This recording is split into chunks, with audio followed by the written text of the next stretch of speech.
Hey, what's going on, my friends? Grant Dunn here, hanging out at the park in my hometown, Wenatchee, Washington, looking out over the mountains, the Cascade Mountains on the other side of the river.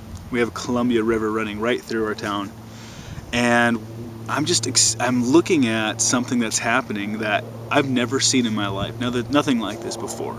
The sun's out, there's no clouds, but I can look right at it. I can look right at the sun, even though there's no clouds in the sky whatsoever. It's a perfectly blue sky, clear out. Well, it's not clear.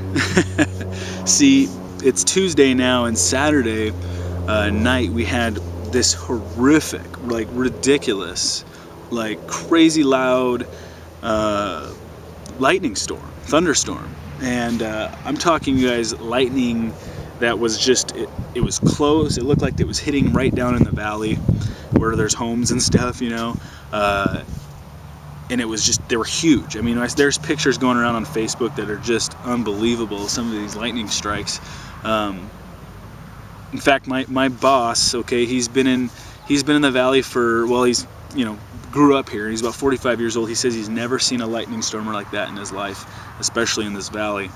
And it just goes to show you, it was pretty nuts. And we actually had a record-breaking 600 lightning strikes, and it created about 100 different fires. And there's about 5 of them on the mountain range behind you that I'm going to show you here in just a second. Well, how about I just show you right now? I'll give you the tour. So we're looking out over the valley here, and you can just see these Cascade Mountains on the other side. Just, ablazing. There's a lot more mountain there than you can really see. What's kind of cool is if you look, you can see what I mean. You can look right at the sun, and it's not that bright at all. But you can just see all this smoke in the sky. It was actually a lot worse earlier. The wind started kind of blowing, so it's kind of moving the smoke out. But it's kind of interesting when, right where you're looking at right now in the evening time, and I might try to jump back out here and shoot a clip real quick. In the evening time, you can see the actual flames, working its way around the mountains and whatnot. But yeah, you guys, I mean, this is like a full-blown natural disaster in our valley, and it's sad because we'll see what happens next spring, but one of my favorite times of year is in the spring when these mountains are just completely green. I'm excited because I think next spring I'll come out and I'll shoot some videos and I'll show you guys the aftermath. But man, these mountains are always completely green, but now that all the vegetation is being burned up, it's not going to look nearly as nice as we're used to, and all the trees up on the ridge are getting burned up. And let me see if I can try to zoom in a little bit and give you guys a somewhat better view.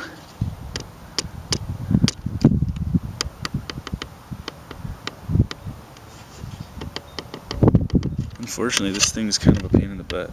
It doesn't really it's kind of loud and annoying. My little spindle thing. Anyway, let me zoom back.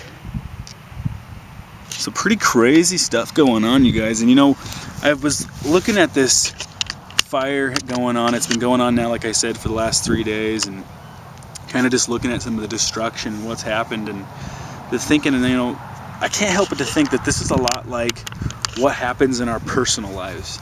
I can remember a while back, my wife, we had just bought a new car, a Toyota Camry. It's still Ashley's baby, right? It's her baby. And she had gone to Seattle to go and visit family by herself this particular weekend. I can't remember what I was doing. And she was going over Stevens Pass, and like I said, going to Seattle. She was actually on her way back from Seattle, which is about 3 hours away from town, from Wenatchee. And she was coming around a corner, and there's lots of they cut this road through the rock, through the mountainside. So there's lots of these mountain ledges or rock ledges all over the place, and we've always had issues since forever with rock, falling off and landing on the road. Well, she was coming around this corner. She was following a Subaru, going about 60 miles an hour, and she comes around this corner, and she sees all this rock like laying all over the road, and she has about a split second decision to make. Do I try to go around the rock, go into the oncoming road, or do I try to straddle these boulders that are in the middle of the road? Well, they looked like they weren't quite big enough to do any damage to her car, and what happened is the car in front of her, the Subaru in front of her, decided to straddle the biggest rock, because that was probably what looked like the safest decision, and she did the same. Well, what happened is it hit a low spot on the bottom of our car when she went over it, and it turned the rock up on its on its vertical side, and it just punctured this massive hole, like this gnarly hole right through the floor of the car. And it's interesting, I had just happened to dial her phone number as this was happening, and I'm telling you, she literally pressed the speakerphone, in the car stereo, within seconds, half a second after this rock had punctured a hole through the floor, and she had pulled off, and she was scared to death. And anyway, it looked like she was going to be fine. She came home because it's not like the engine stopped running and there was no lights on or anything like that. So she continued to drive another hour and a half or so back home, and we got to looking at it, and sure enough, it was just this. She didn't even know it was a hole in the floor yet, until we looked at it. We could tell it teared right through the steel, and must have been scary, right? Because she said it was just super loud when it happened. She said it sounded like an explosion, but you can imagine when a rock just punctures through steel what that would sound like. And all the rocks, all the gravel from our driveway, from our shoes, it was near wintertime, went flying all over the car, so it really felt like an explosion too, right? And anyway, she got home and we took a look at it, and it ended up costing about $400. We actually paid a friend who is a body shop guy. He does a great job with cars. He's one of the best in town, and we actually paid him about $400 to make this repair. And the reason I'm telling you about that is because we happen to have an emergency fund, right? We had cash available to pay for this repair. But there's been a lot of times in my life, in the past, especially before coming online with my business, where things happened that we just couldn't pay for. Like, nothing super major, but $300 thing here, or having to, for example, replace our washing machine to wash clothes.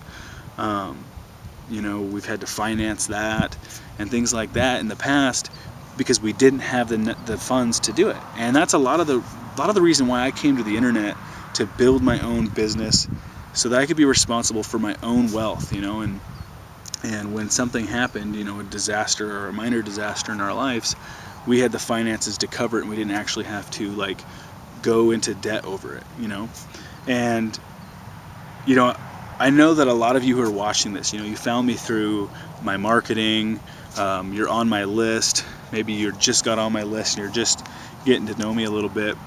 And I just want to congratulate you, because I know that you and we think a lot alike. I know that if you found my marketing and you're on my list and you're watching this video, it's because you're actively looking for a better way. You want to provide a better life for you and your family, and you won't accept the fact that when disaster strikes that you're not prepared for it, right? I get that, and I feel you there, because like I said, I'm the same way. And I just want to congratulate you and tell you that it doesn't matter what anybody says. Maybe you have a spouse that doesn't quite get it yet, right? And you haven't made any money or whatever it might be, and your spouse is looking at you like, what the heck, right? Why are you wasting this time? Just stick to the job. But I know you see a better way, and I want to encourage you. I really do. I want to encourage you to keep moving on, right? Don't give up on your dreams. When I first got started in this thing, you guys, a year and a half ago, my wife was not on board. And a lot of that changed. That was finally making some money, seeing some profit.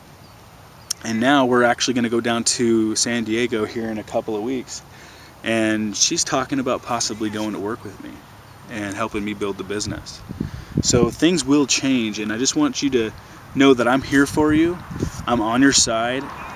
Whether we're on the same team or not, in Empower Network or whatever you're doing, I want you to know that I'm on your team, right? I'm on your team because I'm here to help you.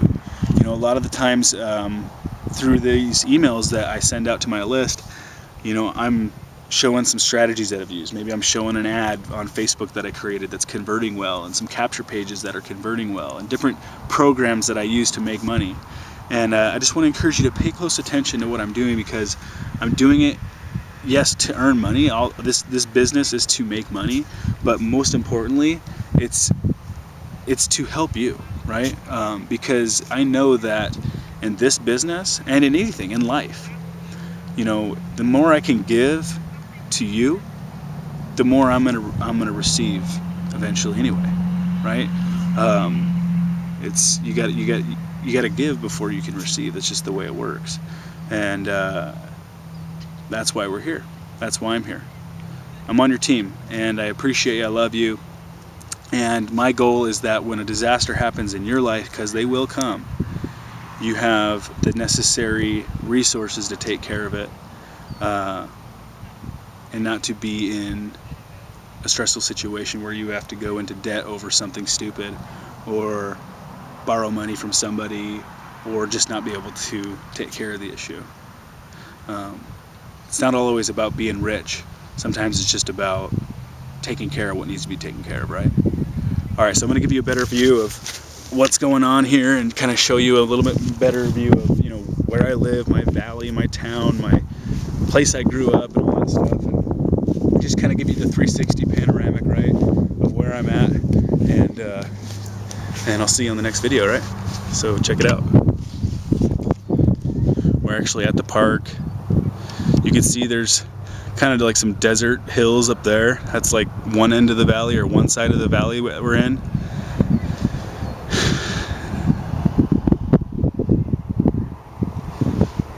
There's where all the fires are going on. The sun is coming down. So on that side is Wenatchee, and east Wenatchee, where I live, what separates us is the Columbia River. So right up there is Mission Ridge. So that's where, like, in the wintertime we go snowboarding and stuff. One of my favorite places to go since I was a kid, man. This is one of the newer schools in town that I'm at the park here with the Eastmont Junior High School.